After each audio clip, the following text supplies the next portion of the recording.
Welcome back to Rim Racket. Today, we're going to start with the news, per usual. So here we go. I'm just going to jump into it. I got some things to do, but hopefully you guys enjoy. The Bucks have no interest in trading Giannis after a rough 2-7 start. They don't control their future picks. Giannis is not happy. Recently, he criticized the Bucks' effort levels against the Knicks, and the Bucks are searching for a trade to upgrade the roster. So, the Bucks starting 2-7. I didn't see that coming. I didn't think they were going to be great this year just because of age, but I didn't think they'd fall off the cliff like they have. Um, for the Bucks, I don't know what you do.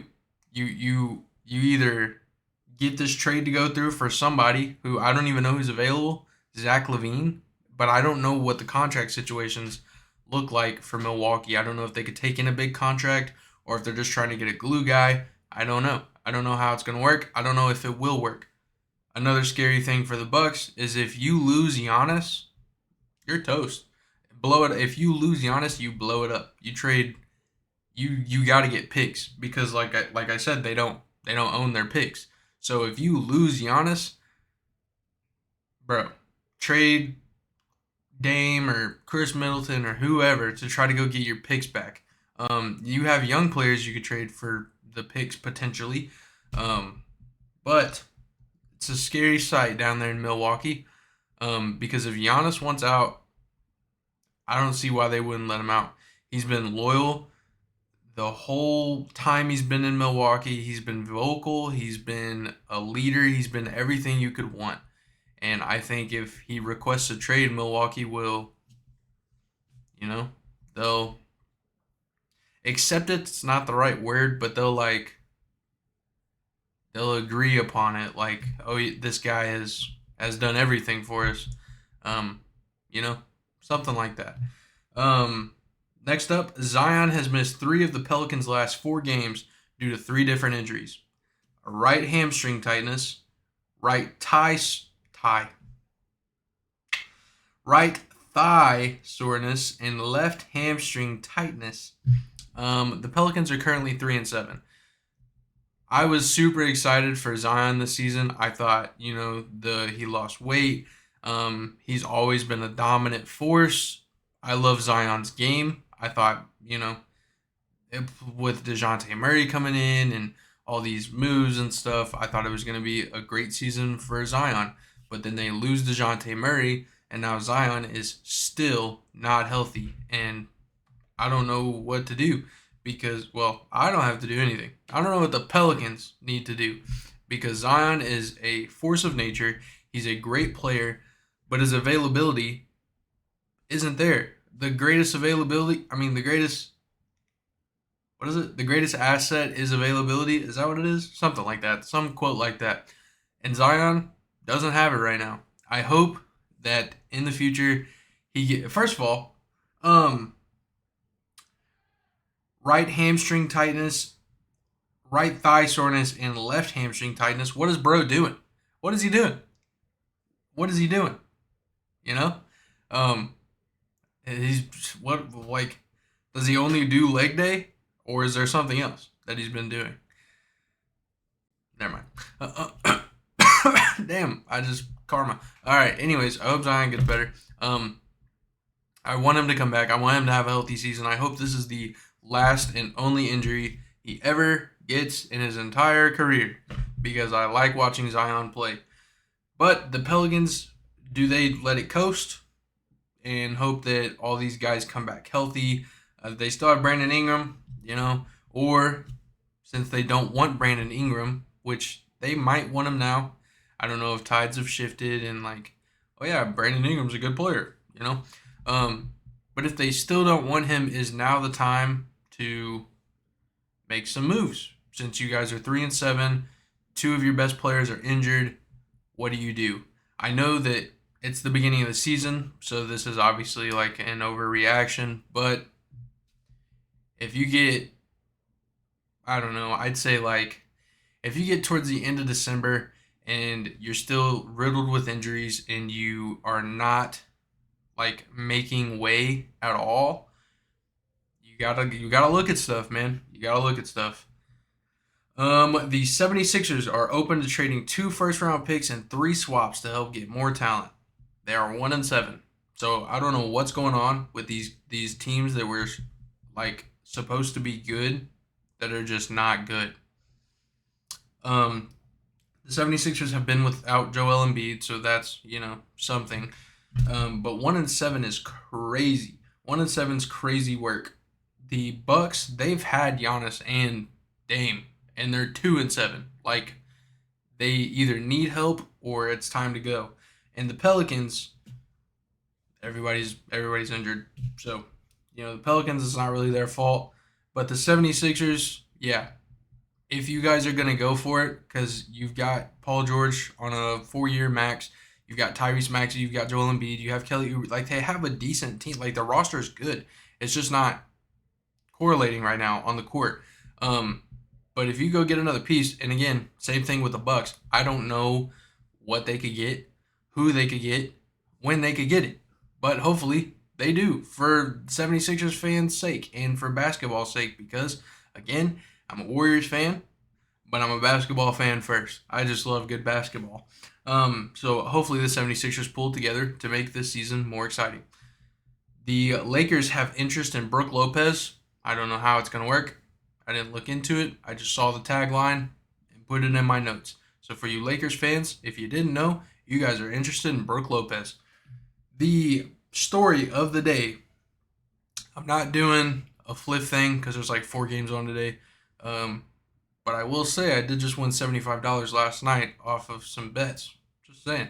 Anywho, no Fliff thing. I'm going straight into the story. We are 6 minutes in. This video is not going to be very long, but that's fine. Content is content, and it's something I want to talk about. First, I want to give a shout out to, I hope I say this guy's name correctly, Chris Fedor from Cleveland.com. He wrote an article that, and I highly suggest you go look at the article because there's a bunch of stuff I left out, but he talks about how the Cleveland Cavaliers could be the new Golden State Warriors. And what he meant by that was like Kenny Atkinson is now their coach. He was a assistant coach for us in the Bay Area, and he talks about how he's taken because when he was with us, he ran the offense. So he's taken this offense from Golden State and has moved it to Cleveland, and it's had great success. And again, he goes into way more detail. I highly suggest you check it out, but here's what I have wrote down. The Cleveland Cavaliers are 10-0. They play the Brooklyn Nets their next game, so probably going to be 11-0. But Kenny Atkinson has taken notes from his time in the Bay. The Cavs are moving the ball a lot more now than in the past. They're no longer running the pick and roll as heavy as in recent years. Instead, they have snappy ball movement, sharp cuts, decisiveness, sprinting to corners, spacing, and a very high volume of threes. Cleveland is the NBA's best offense by nearly 3 points per 100 possessions. On average, they're beating teams by 13 points. If you're the Warriors, you lose by 19, I think, is what the score was. I'll get to that in a minute. I'm so sorry. Kenny Atkinson is very analytical heavy and he has this like an expected score thing for every game. So like he'll go look at analytics and shots that teams are putting up, and he'll like basically like, what's the word I'm looking for? I don't know the word I'm looking for, but like he'll like write it down, and that's the expected score of that team against his team, and they go over stuff, try to limit them with the ball as much as possible. They try to control the game as much as possible, because just because you have an expected score doesn't mean that you're always going to reach that, or some teams aren't going to skyrocket over it. It happens. It's basketball. It's a game of runs. But the Cleveland Cavaliers have looked very, very good. They are, again, they're moving without the ball. They're driving and kicking, something the Warriors thrive on. The Warriors, again, yeah, we got our butts kicked. And I was expecting us to lose. I didn't expect us to lose that much. The Warriors are the second ranked defense in the NBA right now, and we got blown out by 40 and a half. So yeah, the Cleveland Cavaliers are probably about that. I have some Celtics fans who I don't know. There goes one of them trucks. One of them damn trucks that just be making hella noise. Anywho, I have some Celtics fans. I don't know if they're gonna watch this video, but they're tripping, bro. They keep talking like, yeah, we know that Cleveland's looking good, but they're not gonna make it out of the East, bro. Cleveland is looking great, not good. They look great. They are just killing it. They're killing it. Do I think that they're better than the Celtics? I don't know. I don't know. But what I do know is that if they keep playing like this, which is uncharacteristic, right? They have to get a loss eventually. If they don't, whoa, like that's history and will never be done again ever. But they have to get a loss eventually. But if they could just keep this going into the, and again, it's the beginning of the season, but if they could keep this momentum and pace and playmaking into the postseason, right, into the playoffs, they're a force to be reckoned with because that's hard to stop. And again, like it's uncharacteristic for them to just keep doing this. Like eventually, you're going to have to miss shots. Nobody's perfect, but the Cleveland Cavaliers. The whole point of this video, the Cleveland Cavaliers look damn good. That's it. That's all I gotta say. Again, shout out to Milwaukee fans. You guys are going through it. Shout out to Philadelphia fans. You guys are going through it. Shout out to the Pelicans fans. You guys have been going through it. And shout out to Cleveland fans. Shout out Preston. You guys are on top of the world right now. And I hope nothing but the best for you. That's it. That's all I got. Hopefully you guys enjoyed. Again, check out his article because he goes into way more detail than I did. But yeah, I just wanted to shine light on the Cleveland Cavaliers because they've been playing phenomenal. I'm going to stop glazing. I'm going to get off here and go do what I got to do. Peace out. Have a good time. Enjoy life. Love your neighbor. See ya.